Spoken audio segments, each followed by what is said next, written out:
Hey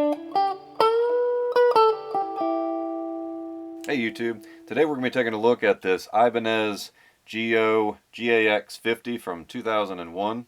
This is an HH double cutaway and pretty cool little guitar. This is a budget guitar. It was made to be a beginner guitar, something that you could learn on. This has seen a good bit of wear, and so it's got some various issues that it has developed that we'll look at in this video, and I'll talk you through where it's at. We'll do some play and then also talk about how I'm going to take this forward and fix it up and get it gleaming again.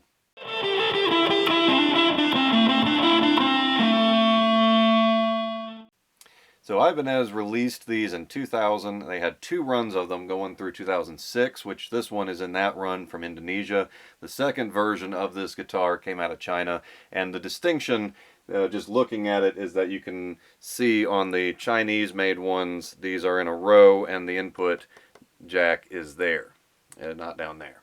And so that is, you can, so if you're looking at one, you can know immediately if it's the Indonesian made or Chinese made by that. This sports a basswood body. This has got a very nice transparent red finish on it, and right now it's crusty and rusty. You got some rust spots there and stuff because I haven't even cleaned it up yet.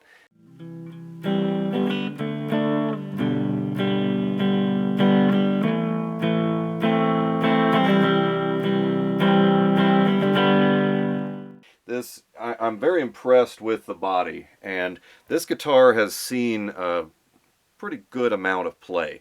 One of the chief ways you can tell how much a guitar has been played, you see the scuffing there, which is where this doesn't have a pick guard, and that's why typically a pick guard is going to go right there because of that. But you can see, even with all the scuffing, it hasn't actually truly damaged the finish. The finish has worn quite well, and it's just very light scuff marks, but it's seen a lot of play. And you can see on the back is also in relatively very good condition. There are some dings, and this is a sign of, even for a budget level, this has got a very decent paint finish because there are dings, but it hasn't broken away. Now, I'm sure if you ding it hard enough, you'll get the separation and so forth, but it has weathered some damage here and there without it, becoming catastrophic. It's actually done quite well. And the body is very nice. It's very well done.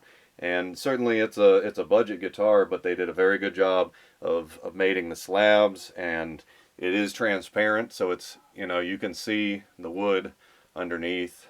It's got a nicely contoured body. The body reminds me, it's reminiscent of the Santana, which you can see there. It's kind of in between an SG and a Santana, a little bit like the double cut Les Pauls, but it's not exactly symmetrical.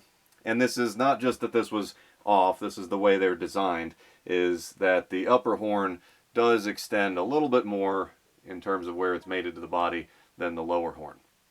And the lower cutaway, upper cutaway, but that's the way it's designed. It's not that this was just miscut. That's how it was designed. So it's close to symmetrical, not quite symmetrical, and so that might bother some people if you particularly are about, and one of the things with an asymmetrical design is the more asymmetrical you get, the less it matters.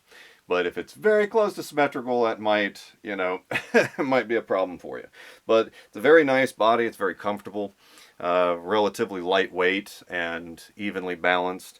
And, this isn't a new guitar, so you have to, expect that the previous owners have done things to it. I don't know, if the frets were this well polished. They look like somebody had polished them later. And with the amount of play that this has gotten, just by evidence from all the pick strikes, somebody really played this and spent some time with it. And so that's the kind of thing that you do when you play a guitar a lot, is stuff like fret end polishing and so forth. I noticed that this is a minor thing, but you find a lot of used guitars that are missing, a knob, or in this case, the switcher right there, the little screw on top is missing. I've got a bin of them. I'll source one out, no problem. But overall, for understanding that this is a budget instrument, this is very nice, very well done. Ibanez is really, it's a great brand.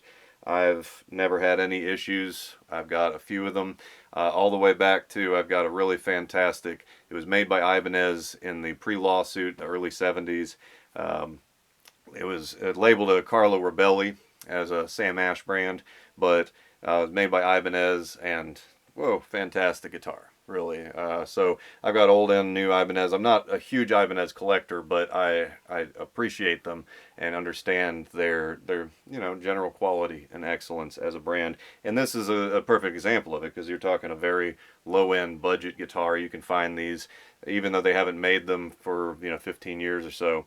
You can still find these, a lot of them out on the marketplace, and it's going to be less than $200. I think I paid altogether maybe $90 or $100 with shipping for this. It was right in that $100-ish range. And really, I mean, considering that it's hard to get anything of any decent quality for that price range new, and there is some stuff out there, but particularly with a used, and given the amount of play, that tells you that this is at least a decently playing guitar, because somebody played it a good amount. So used guitars, you're entering the like unknown, and here's a good example of a fix that I'm going to need to do.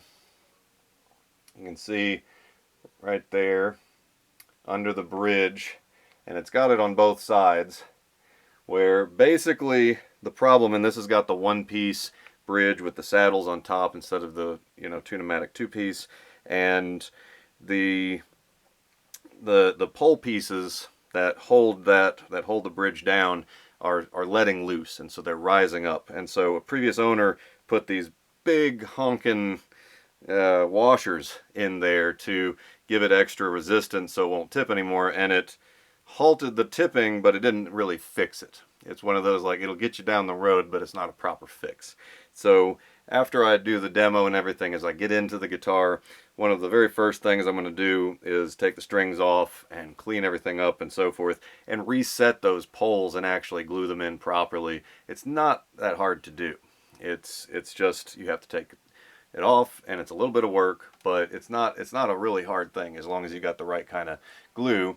And so and clearly it's crusty. It needs a good cleaning. This does have a rosewood fretboard maple neck two-piece where you've got the scarf joint, because it does have the back angled headstock.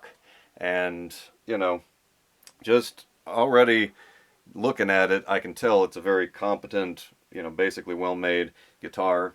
There's another, I'm not sure what the previous owner was doing, but there's like a black mark right here. Looks like something's just smudged on there, but it'll probably buff off. Things like that you can expect with particularly like a budget eBay selection where somebody's dumping an old guitar. It's probably been sitting in a closet for a long time, dusty and crusty and so forth. But before I do all my magic to it, I'm going to go ahead and give you some tone samples, and you can see what it sounds like. Alright, so I'm just going to do some typical pentatonic noodling, and we are on the Clean Bassman channel. I'm at about 7 volume and 3 to 4 tone. We're on the middle selector. Alright,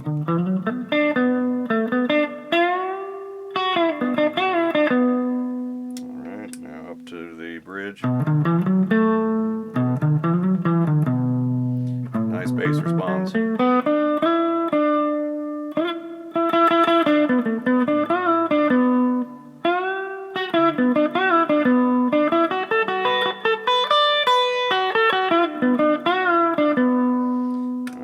Go down to the bridge. Ooh.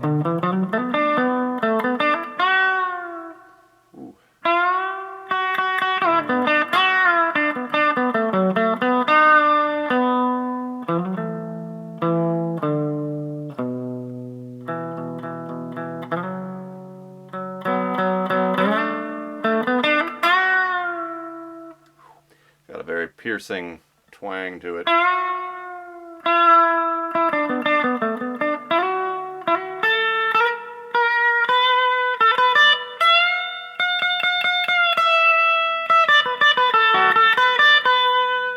I am struggling a little bit just because the action is so high.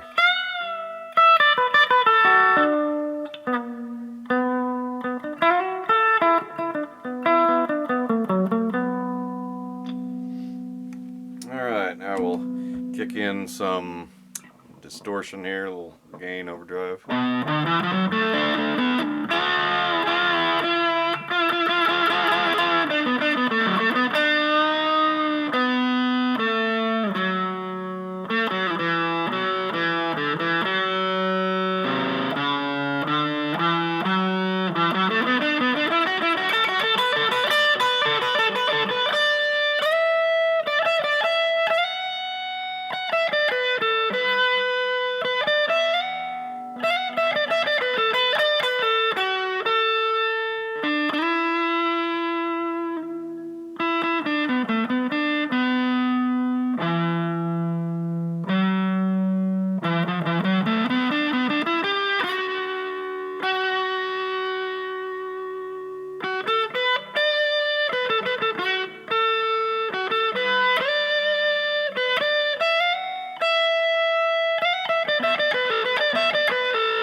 that distortion.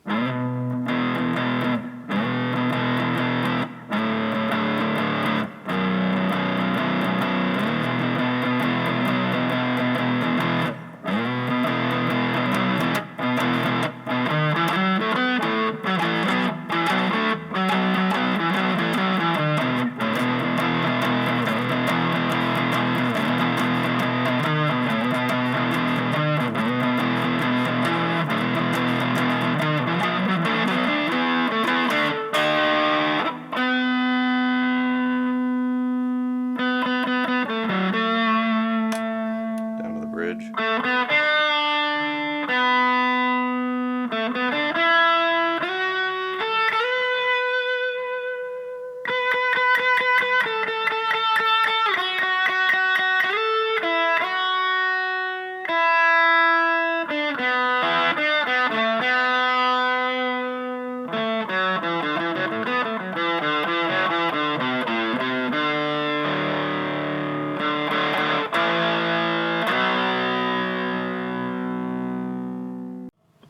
Got it on the 60s channel now.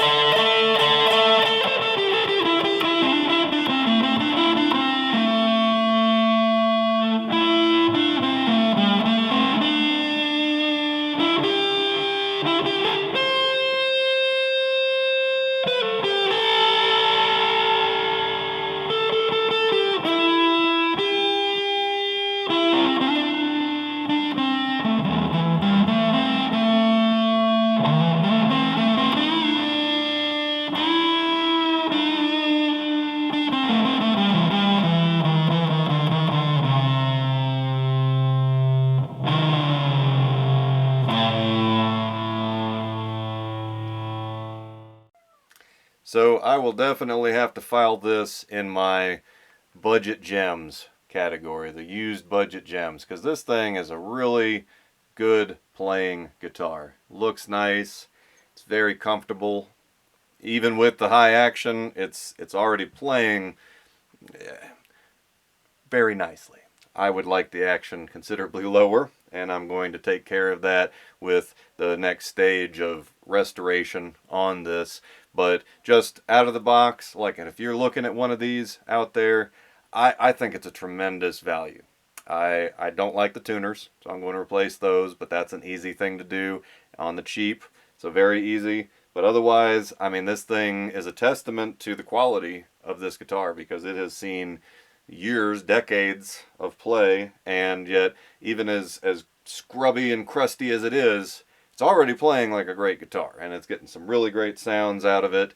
And you know, it's a great instrument. It's a diamond in the rough. It's going to take a little bit of work and getting the bridge set, and I'm going to, you know, do my thing to it.